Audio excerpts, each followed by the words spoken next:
હવે જોઈએ ઉદાહરણ 1.6. આકૃતિમાં દર્શાવ્યા મુજબ સ્મોલ ક્યુ અને માઇનસ સ્મોલ ક્યુ વિદ્યુત ભારોને સમબાજુ ત્રિકોણના શિરોબિંદુઓ પર મૂકવામાં આવે છે. દરેક વિદ્યુત ભાર પર કેટલું બળ લાગશે? આકૃતિ આપણને આપેલી છે.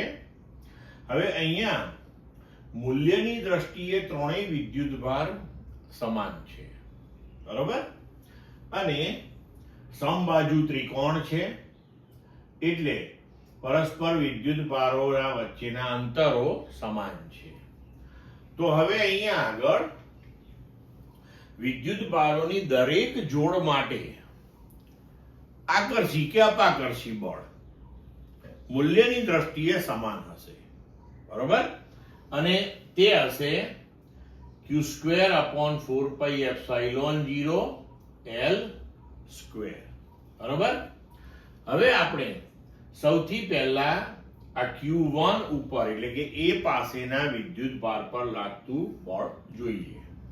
તો A પરના વિદ્યુત ભાર Q પર લાગતું કુલ બળ, તો એની ઉપર બે બળો લાગશે, એક 2 ના લીધે અને એક 3 ના લીધે.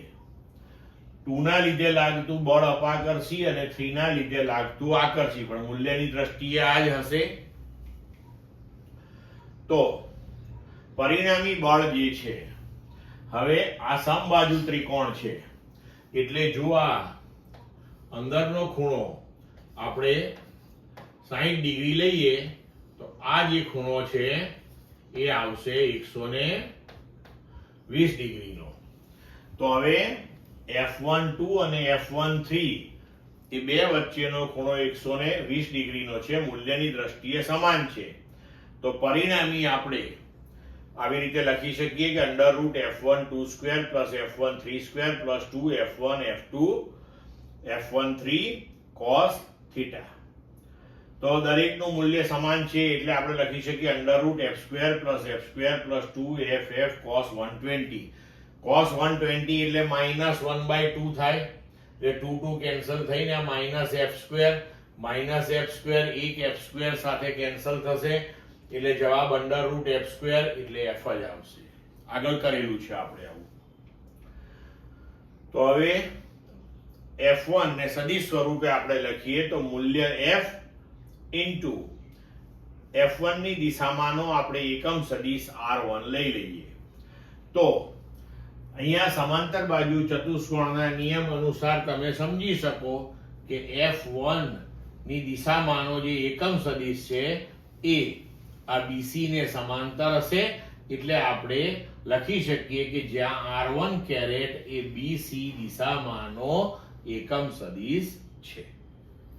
હવે આપણે B આગળના વિદ્યુત ભાર પર લાગતું બળ, તો A ના લીધે અપાકર્ષી અને C ના લીધે આકર્ષી. આ જ રીતે તે પણ ગોઠવાશે. તો F2 નું મૂલ્ય બરાબર √F21² + F23² + 2F21 * F23 cos θ. આ જ પ્રમાણે આપણે લખીએ તો તેનું પણ પરિણામી મૂલ્ય F જ થશે. પણ હવે એની દિશા F2 જે છે એ AC ને સમાંતર થશે, તો તેની દિશામાંનો એકમ સદિશ આપણે અહીંયા લખીએ તો સદિશ F2 બરાબર FR2 કેરેટ, જ્યાં R2 કેરેટ એ AC દિશામાંનો એકમ સદિશ છે. હવે આપણે C માટે કરીએ, બરોબર.